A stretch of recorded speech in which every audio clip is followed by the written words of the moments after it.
guys, welcome back to my channel Anita Anggraini. Di video kali ini aku mau bagi informasi yang penting banget karena sekarang lagi banyak banget diperbincangkan. Seperti biasa, video kali ini aku mau membahas seputar PMI, mau tahu isinya kayak gimana. Tapi sebelum lanjut ke videonya, jangan lupa untuk dukung terus channel Anita Anggraini agar terus berkembang.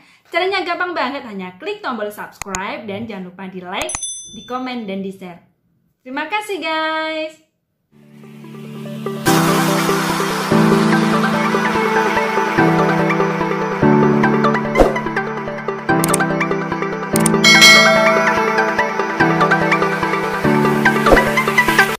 Terima kasih sudah klik video ini, tapi aku mohon klik tombol subscribe karena subscribe itu gratis. Ingat, subscribe itu gratis guys. Semoga bahagia selalu. Sebenarnya kemarin itu aku bilang sama teman-teman aku mau istirahat dulu buat video. Paling nggak aku mau istirahat 1 minggu lah, nggak buat video dulu, nggak upload video dulu gitu ya. Karena aku ingin relax sebentar gitu ya. Pusing juga setiap harinya itu baca-baca komen, baca-baca informasi atau peraturan mengenai PMI, karena setiap harinya itu datang informasi dan bergantian, udah gitu datang peraturan baru, datang informasi baru, itu aku kayak puyeng sendiri gitu loh guys. Bacanya itu aku kayak bingung mau upload yang mana ini gitu kan, karena memang akhir-akhir ini informasi seputar PMI itu memanas ya, dan banyak banget yang dibahas, diperbincangkan. Jadi aku tuh sampai kebingungan mau buat konten yang kayak gimana nih kalau tiap harinya tuh gonta-ganti banyak banget yang datang gitu ya. Jadi aku stop dulu deh, aku mau relax dulu gitu kan. Karena yang kemarin aku membaca informasi mengenai buat teman-teman PMI yang mau masuk naik pesawat itu harus memiliki hasil tes RT-PCR itu. Sebenarnya aku mau buat konten kemarin-kemarin, mau buat informasi gitu kan. Karena teman aku sendiri kemarin ya, dia sudah sampai di bandara, mau menaiki pesawat itu dia nggak bawa karena pas hari itu juga peraturan muncul, dan pas hari itu juga dia itu mau terbang pulang ke Indonesia gitu ya. Mau masuk pesawat itu harus memiliki hasil tes RT-PCR. Teman aku itu nggak bawa karena belum ada peraturan itu. Terpaksa deh dia pulang, udah di bandara loh, udah bawa koper, udah beli tiket, dia nggak bawa hasil tes PCR itu, dia balik lagi ke agensi, ngurus lagi. Dan hari ini ketika aku berpikir mau istirahat, nggak buat video, nggak buat konten gitu ya, hari ini guys, gara-gara postingan, timbullah pertanyaan-pertanyaan dari teman-teman aku sendiri, tanya ke aku, chat ke aku, inbox ke aku, dan ada juga yang nulis di kolom komentar ini mengenai kenaikan gaji. Jadi pagi banget itu udah ada yang nanya ke aku gitu kan. Ceritanya ono postingan screenshot yang menggambarkan bahwa TKW sektor informal atau PRT naik gaji 2000 NT, yang membuat netizen ramai memperbincangkannya. Jadi ceritanya itu postingan itu loh guys, disertai foto koran Taiwan bahasa Mandarin, tulisan Cina, tulisan gede sing angel diwoco, yaiku tulisan Cina sing angel diwoco iku lho guys. Terus diunggah no TikTok. Terus aku gak usah ngasih tahu itu akunnya siapa ya. Yang jelas memang ada seorang PMI Taiwan, PRT, yang mengunggah postingan foto koran Taiwan berbahasa Mandarin tulisan Cina, diunggah di akun TikTok ya. Captionnya itu bilang gini, katanya mau naik gaji 2000 NT.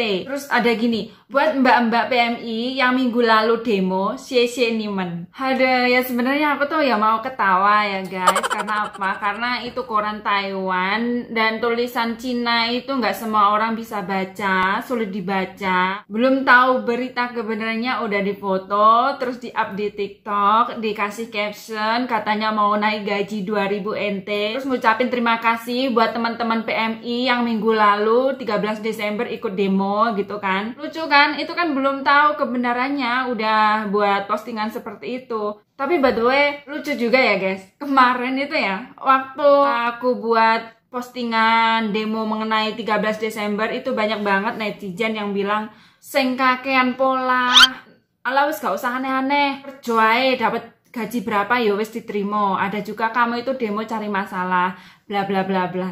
Giliran gajinya naik, sesek nimen. Makasih buat PMI yang kemarin ikut demo, lucu kan?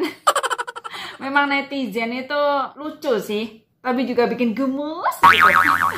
Kalau demo, waktu demo katanya dibilang kakek pola. Kalau naik gaji semuanya bunga. Lucu ya. Sebenarnya demo ini buat kalian semua. Tapi mengenai demo, tunggu dulu faktanya ini ya. Aku mau kasih tahu ke teman-teman agar teman-teman semuanya pada tahu kayak gimana informasi mengenai kenaikan gaji ini. Jadi sebelum lanjut ke episode selanjutnya, jangan lupa diklik dulu tombol subscribe dan jangan lupa di like. Jangan lupa juga loncengnya diklik ya, agar kalau aku upload video baru, teman-teman dapat notifikasi dari channel aku. Oke guys, terima kasih. Langsung aku kasih tahu ke teman-teman ya informasinya.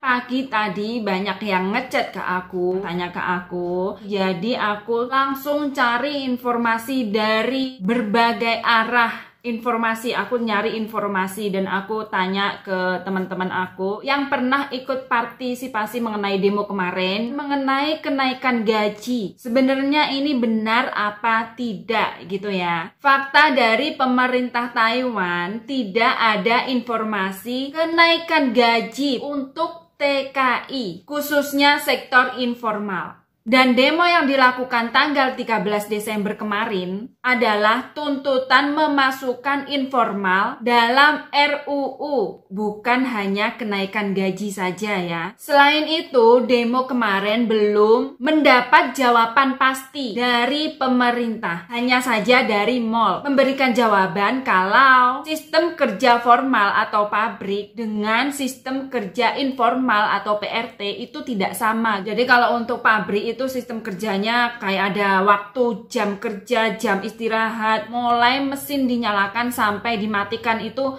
ada jadwalnya. Kalau PRT kan enggak. PRT kan kayak berantakan ya. Jadwalnya berubah-ubah gitu kan. Jadi nggak sama gitu loh. Hal ini diungkap oleh perwakilan DPLN SBM Taiwan kepada media. Keputusan setelah tanggal 13 Desember kemarin belum mendapat respon dari pemerintah dan tuntutan yang diajukan adalah memasukkan PRT ke dalam Undang-Undang Ketenagakerjaan dan bukan hanya gaji saja. Jadi intinya itu gini loh guys, 13 Desember kemarin melakukan demo itu tuntutan untuk memasukkan PRT ke dalam RUU. Kita tuh kayak punya perlindungan gitu loh. Misalkan ini kalau ada kecelakaan ya, kalau di pabrik, kemarin aku juga tanya kepada Kak Faisal, Kak, kalau misalkan PMI sakit gitu ya, terus dirawat ke rumah sakit itu siapa biaya yang menanggung? Apakah majikan, PMI, atau juga pihak KBRI mau membantu gitu ya. Terus Kak Faisal ngirim voice ke aku, dia bilang kalau sakitnya itu kecelakaan atau sakitnya itu karena bekerja, itu biasanya ditanggung majikan. Tapi kalau sakitnya orang tersebut punya penyakit sendiri gitu ya, itu ditanggung sendiri. Misalnya kerja di pabrik, kalau ada kecelakaan itu majikan yang menanggung resikonya gitu loh, atau yang menanggung biaya pengobatannya, seperti itu. Beda lagi sama PRT. Kalau PRT ini yang udah aku alamin ya guys, aku pernah waktu aku masak, tangan aku itu ikut keiris pisau guys, dan sobeknya itu lebar banget, panjang banget, udah gitu dijahit lagi, darahnya keluar banyak. Pergi ke rumah sakit itu bukan bos aku loh yang bayar, itu aku sendiri. Berobat aku bayar sendiri, pergi jahitnya aku bayar sendiri, pergi ceknya juga aku bayar sendiri. Jadi yang dimaksud demo kemarin itu untuk perlindungan ketenagaan kerja. Kalau misalkan PMI kenapa-napa, bersih-bersih nggak sengaja jatuh ke seleo, kan periksa juga ke rumah sakit, nah itu majikan tanggung jawab gitu loh. Tanpa kita mengeluarkan uang untuk membayar biayanya, itu majikan udah tahu kayak gimana undang-undangnya, seperti itu. Jadi jangan salah paham, jangan fokusnya ke gaji aja gitu ya guys.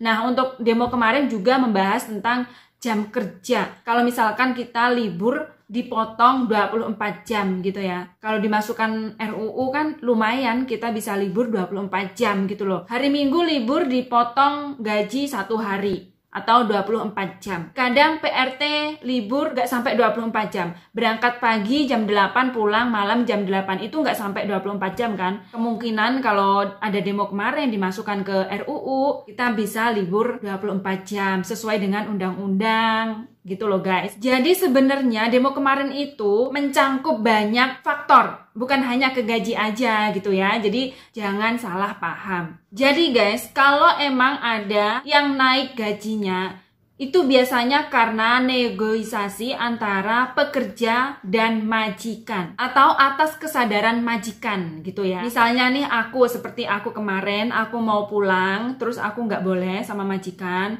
dan kalau aku mau nambah lagi majikan aku mau menambahkan gaji. Nah itu beda lagi, itu karena kesadaran majikan, negosiasi antara majikan dan pekerja.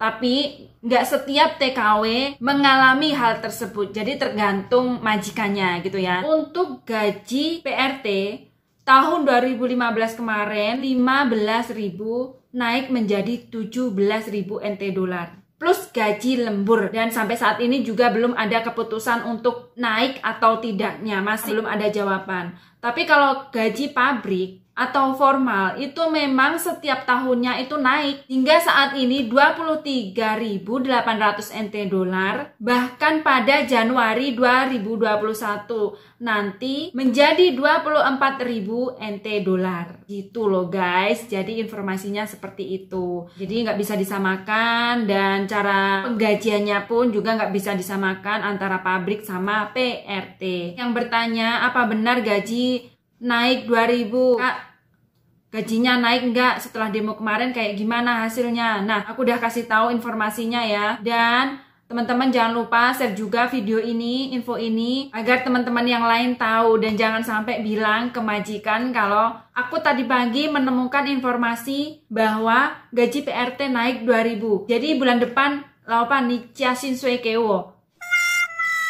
Nah, majikan aja belum tahu, belum ada informasi dari agensi, belum ada informasi dari pemerintah. Tahu-tahu Mbak TKW-nya bilang gitu sama majikan, dan ternyata majikan calling agent nanya informasi, ternyata nggak ada peraturan kenaikan gaji. Siapa juga yang malu coba? Jadi sebelum kalian bilang gitu ke majikan, atau kalian bilang ke teman-teman kalian bahwa ada kenaikan gaji, teman-teman share informasi ini daripada kita malu ya guys. Karena orang Taiwan itu pinter-pinter loh. Orang Taiwan itu kayaknya santai di rumah, tapi mereka itu nggak luput dari informasi, nggak luput dari berita. Orang Taiwan itu lebih suka membaca berita daripada melihat drama. Mungkin kalau udah ama-ama, akong-akong, udah nenek kakek gitu ya, mereka malah lihat drama.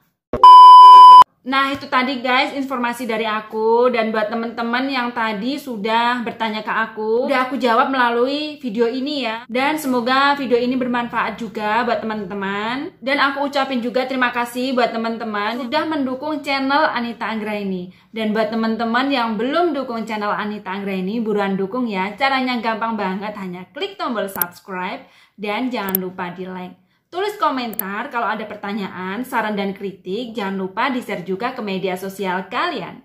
Oke guys, sekian dulu video dari aku. Terima kasih dan sampai jumpa di video aku selanjutnya. Bye-bye.